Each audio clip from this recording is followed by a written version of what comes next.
A local weather reporter is live on TV, in the middle of a normal forecast, when she suddenly stops, her eyes go blank, and she starts speaking in a language that doesn't exist on Earth. The station cuts to a break, she collapses on the floor, and by the time she wakes up, she can read minds, speak every language alive, and powerful people are already hunting her, and she has no idea why.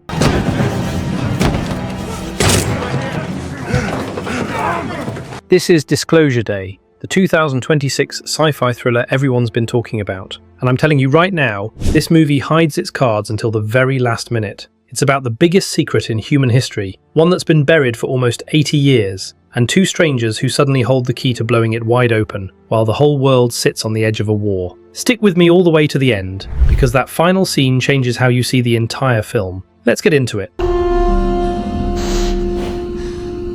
We open, not with the weather reporter, but with a very nervous man named Daniel Kellner. He's sitting at a crowded arena, and you can tell something is very wrong. Two agents move in beside him and behind him, show him a weapon, and quietly walk him out of the building. Outside, there's a whole crew of agents waiting, led by their boss, a cold man named Noah Scanlon. Noah has leverage. He tells Daniel that if he doesn't hand everything over, they'll hurt his girlfriend Jane. And to prove it, they bring Jane out. They've had her the whole time. So Daniel gives up his bag right away, and they let Jane go. The agents open the bag and find a strange case inside, but it's empty. Where is it? Whatever they wanted from Daniel is not there. But here's the twist. Daniel quietly slips a glove onto his hand, reaches into his back pocket, and pulls out the real thing. It's a small, glowing device, and the second the agents see it, they all freeze in fear. Noah himself warns everyone not to put any pressure on it. Using that fear, Daniel grabs Jane and speeds off in a car. Now that glowing device? Hold on to it. Everything in this movie comes back to it. I should do to you what you did to them. Stand down, Serena. Here's the problem. The car Daniel and Jane take belongs to Noah's team, so it can be tracked easily. Jane is asking what's going on, and Daniel just says he'll explain later. He uses a burner phone to call a man named Hugo, and we learn Daniel has been doing all of this risky work under Hugo's direction. Hugo tells him the plan has changed. Daniel was only supposed to steal the device and the information, but now he has to see the whole thing through to the end. For now, Hugo tells him to hide, ditch anything trackable, and wait to be moved somewhere safe. Daniel has no idea where to hide, but Jane says she knows a place. No apartments, no motels. It has to be somewhere I've never been before in my life. They dump the team's car, and she takes him to a convent, a monastery of St. Clair. The nuns welcome Jane warmly, and let Daniel in too. And this is where we learn something about Jane. She used to be a novice here, training to become a nun, before she walked away from that life. But today, it's the safest place she can think of. Meanwhile, Noah and his team head back to their office building. They work for a company called Wardex, and right now, the world is on the brink of World War III. Tensions between Russia and America are exploding. Daniel Kellner has a doctorate in theoretical and applied cybersecurity, and he's... But Noah is only focused on finding Daniel. We learn Daniel used to be an employee here, a cybersecurity specialist, and so is Hugo, the man helping him. Which means some of Wardex's own people have turned against the company, and they want to tell the world a truth Wardex has been hiding for years. At the convent, Daniel and Jane finally open up to each other. Jane never told Daniel she was almost a nun, and Daniel never told Jane that he does dangerous work that put a powerful company on his tail. You were an actual nun? A novitiate. Why didn't you say anything? He reveals more. As a young man, he spent 8 years locked up because he was an expert hacker. After he got out, Wardex hired him as a cybersecurity specialist, and now he's stolen the very data he was hired to protect. Real quick, if this setup already has you curious, do me a small favour and tap subscribe. It's free, takes 1 second, and it really helps the channel. Okay, now let's meet the woman from the very start. The scene shifts to Margaret Fairchild, the weather reporter. She lives with her boyfriend Jackson, a musician. They move around a lot, and Margaret dreams of doing something bigger than the weather, some real, serious reporting. Что нам делать, Джексон? Правда. Просто. Stop it! Stop! Then, one normal morning, everything changes. A cardinal bird flies into their home and stares right at her in the strangest way. Margaret stares back, and the moment Jackson shoos the bird away, Margaret suddenly starts speaking fluent Russian, a language she does not know. Jackson is baffled, but he lets it go. On her way to work, she's driving way too fast, and a cop pulls her over. But when she looks at him, something clicks. She tells him he's having a rough day. Oh, you're just having a bad day. What? She didn't mean it. Because his wife said some harsh things she didn't really mean. She tells him there's a new baby at home, that both of them are exhausted, and that he should pick up the velvet cupcakes he's already thinking about. The cop is stunned. She just read his entire mind. He's so shocked, he can only stand there as she drives off. At the studio, there's a Korean expert speaking only Korean, and Margaret suddenly answers him in perfect, fluent Korean, which freaks everyone out. Then she goes live for her forecast, and that's when it happens. The moment the camera rolls, she freezes and starts making these strange, otherworldly sounds, like an alien language. The team cuts to a commercial break, but part of it already aired live, and then Margaret collapses. Back with Daniel. One of Hugo's men, named Santiago, comes to pick him up, and Jane goes with him. Santiago drops them at a safe house out in the farmland, far from the city where Wardex can't find them. But the second they arrive, deer and other animals gather around, staring at Daniel. This happens to him a lot, apparently, and now Jane wants the full truth. So Daniel pulls out a laptop and a bunch of drives. He plays her a video from February 19th, 1973. Homestead Air Force Base in Florida, 1973. In it, President Nixon meets a big TV star at a Florida air base, and they walk into a facility that looks like a morgue, a place where bodies are kept. But these aren't human bodies, they're aliens. Daniel tells her humans discovered aliens a long time ago, and it's been hidden from the world ever since. And that footage was from over 50 years ago. He plays more drives. In them, Wardex is running experiments on these aliens, and the aliens are suffering. Jane can barely watch. Daniel says he used to protect this information, but now he wants to give it to the whole world. He explains that Wardex has been reverse engineering the aliens' technology to build their own advanced tech for years. There have been retrieval programs of exotic craft. But Jane isn't sure the world should know, because Jane believes in God, a supreme being above everything. And if people learn that aliens exist, beings far more advanced than us, she's scared people will lose their faith entirely, because those aliens might start to feel like gods instead. But Daniel is firm. He's putting this out, no matter what happens to humanity after. Meanwhile, Margaret's weird live broadcast has gone viral, and it lands in Wardex's hands. Noah orders his team to grab Margaret immediately, but Margaret is at the hospital getting an MRI scan after collapsing. Her boyfriend Jackson is with her, and the doctor says nothing is physically wrong. Since Margaret's father had Parkinson's, she worries she might be showing early signs of it. Then she notices some men waiting outside her room. The doctor says they're FBI. They're with the FBI. They have some questions for you after we're finished here. But Margaret reads their minds and knows they're really from Wardex. So she fakes needing the bathroom and slips out of the hospital with Jackson. Jackson is completely confused, and honestly, so is Margaret. She has no idea why she can suddenly read minds and understand every language on Earth. That's when she gets a call from Hugo. He tells her Wardex will never stop chasing her, so she needs to smash her phone and then follow the directions that come into her mind. Margaret doesn't even know Hugo, but for some reason, she trusts him. Hang up. Immediately. Destroy your phone. She crushes her phone under the car, and suddenly her mind is telling her she needs to find Daniel, someone she has never even met, and somehow she knows exactly where he is. Back at Wardex, Noah pulls out a device, just like Daniel's, a cylinder-shaped tool we'll call a diving rod. In their secure facility, there are 3 storage slots for these rods, but 2 are empty. 1 rod is with Daniel, 1 is with Noah, but who has the 3rd? We don't know yet. Noah grips his rod, and his team hooks him up to monitors to watch his vitals. He stares at a photo of Daniel, trying to control his mind from a distance, but it doesn't work on Daniel, so he switches to a photo of Jane, and this time, it works. Jane, far away at the safe house, suddenly freezes, like she's lost control of her own body. She fights back by pressing a cross into her palm, but it doesn't hold for long. Soon she sees Noah appear in her living room, and slowly, he pulls the location out of her. Every road, every sign, every detail of how she got there. And with that, Wardex figures out exactly where Daniel and Jane are hiding. But controlling minds from a distance is destroying Noah's body too. His heartbeat is crashing, and the device is glowing hot. Still, he doesn't stop until he's forced Jane to describe everything. He even tells her to pick up a knife, so that if she ever has to stop Daniel, she won't hesitate. Out of love for Daniel, out of love for the human race. Okay, be honest. If you could suddenly read anyone's mind, would you see it as a gift or a curse? Drop your answer in the comments. I really want to know. And if this recap's got you hooked, that like button helps more than you think. Alright, back in. Outside the safe house, Daniel is on a satellite phone with Hugo, who tells him Margaret is coming to meet him and sends over her viral video. And here's the crazy part. Daniel can understand Margaret's alien-sounding words like she's speaking plain English. She's saying, "Don't be afraid of what you don't know." Don't be afraid of what you don't know, that's all she had to say? Hugo is stunned that Daniel understands it and realizes there are 2 special people now, Daniel and Margaret. Hugo says Santiago will bring them together the next morning, and right then, the crops all around the farm bend and twist into a strange pattern. Meanwhile, Margaret somehow senses that Wardex is about to reach Daniel's safe house, so she calls Daniel's satellite phone, a number she somehow just knows, and warns him. Daniel looks outside and sure enough, Wardex cars are already pulling up. Luckily, he's standing outside. He quietly steals one of their own cars, grabs Jane, and takes off, with Wardex chasing hard.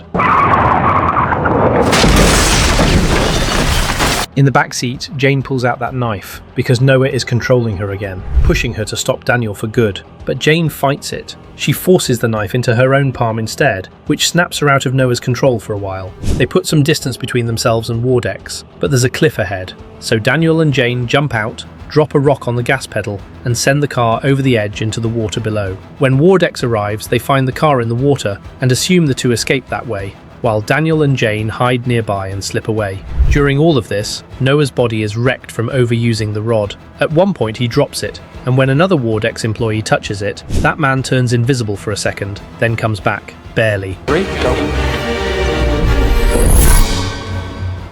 Back with Margaret, Jackson is exhausted and scared, and he calls the hospital to give away their location because he thinks Margaret has lost her mind. But Margaret already read his thoughts, so she takes the car and leaves alone, following the pull in her mind straight toward Daniel. Daniel and Jane end up hiding at a motel. Daniel explains that ever since he was young, he's seen math like a language. That's why he's so sharp with cybersecurity, and why he can translate Margaret's alien words into English in his head. Turned English in my head, translating the words. It's clear now, Daniel is special, and so is Margaret, ever since she saw that bird. To be safe, Daniel hides all the motel's name cards, so that even if Noah controls Jane again, she won't be able to reveal a location she doesn't know. Jane even has herself tied up before sleeping, just in case. But in the middle of the night, Noah takes control anyway, and Jane uses her foot to slide a paper with the motel's address toward him. Within minutes, Noah's team is at the motel. Santiago shows up to grab Daniel too, but the whole police force is there, so he can't do anything. Daniel wakes up, sends Jane out the bathroom window with the device and some cash, and tells her to run.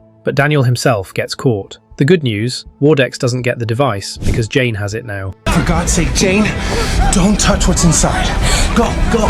Alright, this next part is where everything finally comes together, and the reveal is wild. So if you're not subscribed yet, now's the time so you don't miss how it all connects. Trust me, let's keep going. Wardex takes Daniel to their secure facility, and around the same time, Margaret arrives near that same facility. By now, she's gotten really good with her powers. She can read anyone completely, and even show them visions that make them do what she wants. She walks right up to the guard, tells him his own entry code, and he lets her through. She heads straight to where Daniel is being held. Noah tries to stop her, but Margaret manipulates his mind so that instead of her, he sees his late wife standing there. Agent Grady?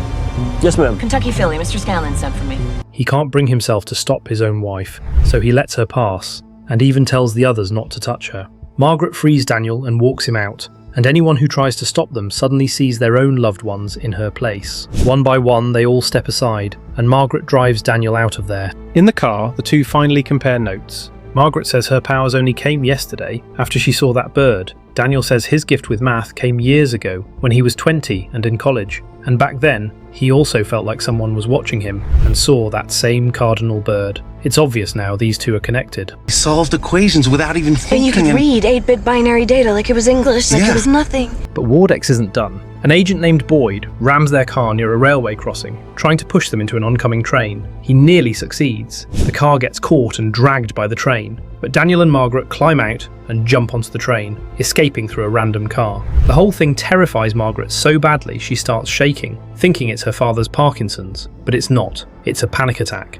because her mind is overloaded from everything happening. Daniel calms her down. Stop talking, stop. Give me your hands. Meanwhile, Noah uses his rod to try to control Hugo directly, and the two argue about right and wrong. Hugo says the alien truth must come out, while Noah has been protecting this secret for about 35 years. We learn the people working around Hugo are also ex-Wardex employees who turned against Noah. Their talk breaks off when someone new walks into Hugo's room, and Noah instantly reads that person's face to pull data, trying to find Hugo's location. Then the scene shifts to Jane, who's hiding, and she calls the nun from her convent. It says, "We are God's supreme creation on earth." She asks whether God only gave the most to humans, since humans are his supreme creation, and the nun tells her something that changes everything for Jane. On Earth, humans may be the supreme creation, but beyond Earth, there could be creations even more supreme than us. Hearing this, Jane finally understands. Maybe aliens matter to God too, and maybe the world does deserve to know about them. Daniel and Margaret get picked up by people posing as firefighters, Hugo's crew. They're taken to Hugo's main base, and Hugo is thrilled to finally meet them. Can't think about fire trucks. Everyone gets the hell out of your way. Margaret knows everyone's name instantly, thanks to her power. And then she notices something. They've rebuilt her childhood home, room for room. This is what Hugo's people have been building all movie long. Hugo wants Margaret to remember what happened to her as a child, the event that gave her these powers. Margaret doesn't want to face it and runs into the recreated house. Inside, every room is exactly like her childhood. We learn her father passed away when she was very young, and Margaret has buried these memories deep. Not a clue as to what your situation will demand of you beyond today. Hugo explains that both Margaret and Daniel got their powers from the aliens, and the aliens gave them different gifts. Daniel became a master of the universe's language, mathematics, which is why he can solve any equation and became the world's best at cybersecurity. And Margaret was given the power to understand humans and their languages, which is why she can speak every language and read minds. Hugo hands Margaret a diving rod. Yes, the third rod was with Hugo the whole time. Margaret nervously holds it. Daniel takes her hand, and using the rod's power, Margaret finally remembers. When she was 10, animals came into her room and stared at her. The cardinal, a deer, a fox, a raccoon. You're not animals! It's okay, it's okay. No, they're not.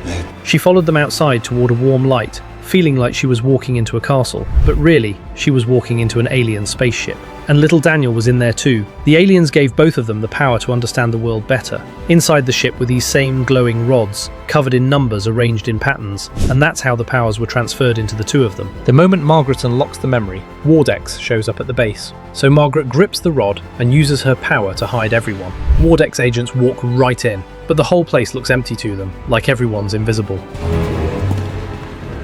No one move, no one make a sound. Their heat sensors show 40+ people inside, but they see nothing. Margaret is creating a full illusion, but using that much power pushes both her and the rod to their limit, so she tells Hugo's group to get out. They pile into a fire truck, still invisible, and drive off. Wardex can hear the truck and even feel it bumping their cars, but they can't see it. Agents crash into invisible walls trying to stop them. Finally, Hugo, his people, Daniel, and Margaret escape, but Margaret has used so much power that the rod turns black and burns out completely. They can't see us. Let's go. Quiet. Go to the back doors.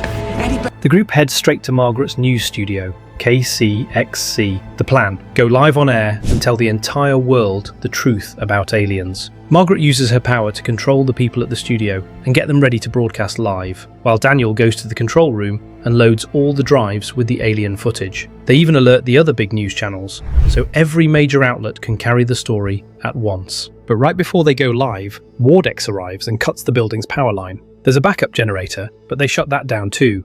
No power means no broadcast, and the whole plan almost fails right there. I'm going on air at the anchor desk to deliver a special report. The studio fills with Wardex agents, but then, out of the crowd, Jane appears, and she hands Margaret the diving rod she'd been carrying. Margaret uses its power to bring the lights back on, and the broadcast goes live. At this point, even Noah kind of gives up. He just sits down and watches. Margaret tells the world that aliens are real, that since 1973, the Wardex company has been running cruel experiments on them and stealing their technology for profit. Daniel plays the footage from the drives. Within minutes, the whole world's media picks it up. Every channel is showing the same thing. It even includes footage tied to the famous Roswell incident and other historical events, proving this cover-up has been happening for decades. A non-governmental organization known as Wardex. And just like that, the looming world war is forgotten. Everyone is watching the truth. This is Disclosure Day. Then comes the final twist. Hugo had actually stolen a living alien from Wardex, and he brings it right into the studio, alive, on camera. So when people online claim the footage might be fake or AI made, that claim falls apart, because the whole world is watching a real, living alien on live TV. The alien rises, looks at Daniel and Margaret, and whispers something to Daniel in its language. Daniel passes the message to Margaret. She smiles, steps in front of the camera, and says one word to the entire planet: listen. Meaning she's about to tell the world what the aliens have always wanted to say, and that's exactly where the movie ends. Listen. And that's Disclosure Day, a weather reporter and a hacker who turned out to be the bridge between two worlds. and the day humanity finally stopped fighting long enough to listen. One of the most ambitious sci-fi films in years. If this recap kept you hooked, hit that like button, subscribe, and turn on the bell so you don't miss the next one. And tell me in the comments, if you were in charge, would you show the world the truth or keep it buried? Catch you in the next one.